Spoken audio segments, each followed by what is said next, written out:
Hi, my name is Talby Knowles, and I will be doing my educational giant report on Soren Kierkegaard.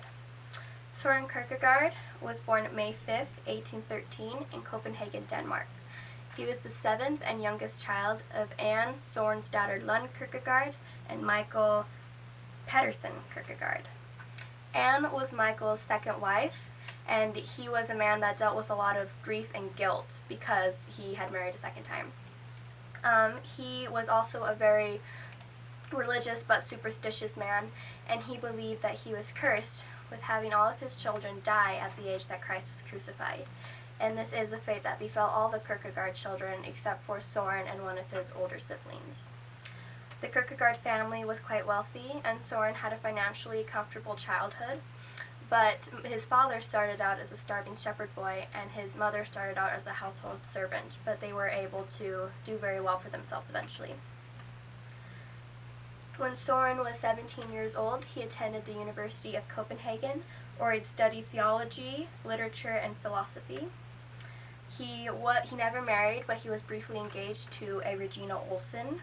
Sources say that he was in love, that the couple was in love and were marrying for love, but Soren called off the engagement because he felt he couldn't be a good husband and focus on his philosophy and his writings and just what he wanted to do with his life. But his reasons for calling off the engagement still remain speculated today, are still speculated today. He published a total of 30 philosophical novels, including Either Or and The Changelessness of God.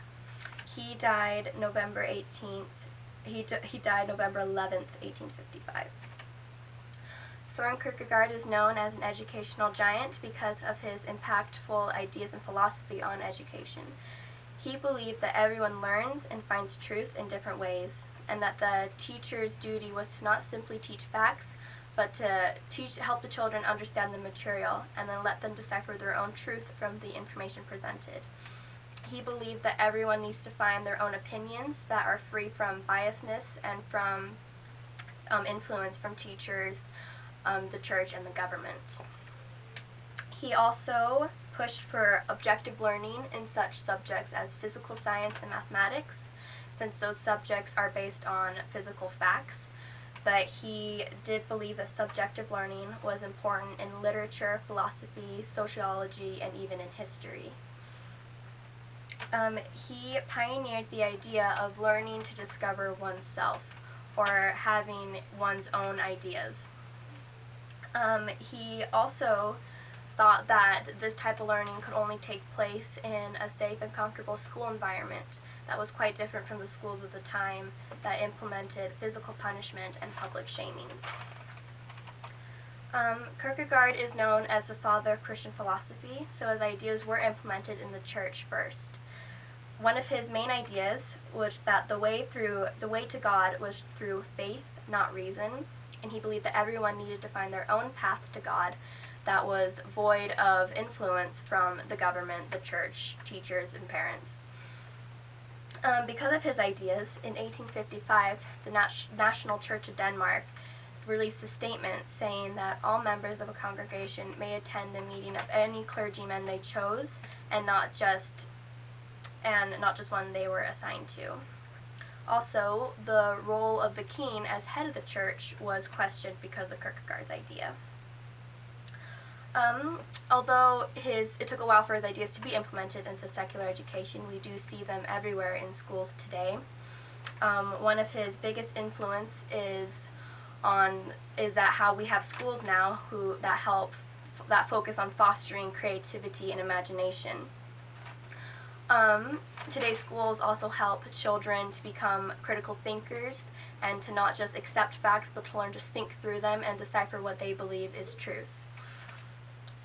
Also, today's schools are more comfortable and don't include physical punishment and public shaming. They are more comfortable, and they are built around just students being able to feel comfortable and to learn in their own way at their own pace.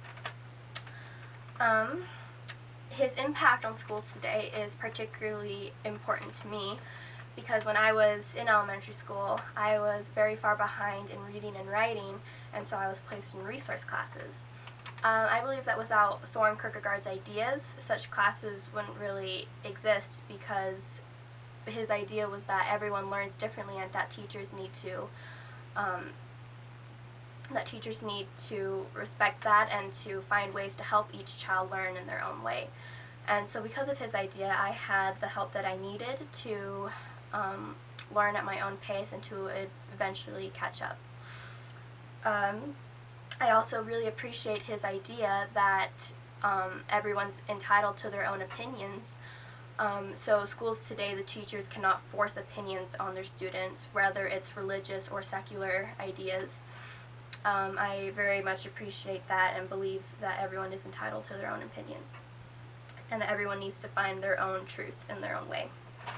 I also appreciate the creative and imaginative schools that are in place today, and how, because of his ideas, it is accepted that creativity is important and a good way to help children learn.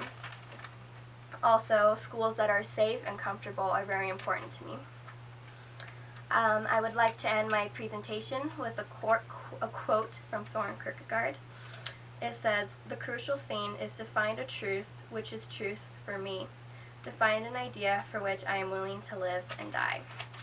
So in conclusion, I feel like he is a very important educational figure, and that his ideas are very important not only in education but in church and government and everywhere in the world today. And yeah, that's Soren Kierkegaard.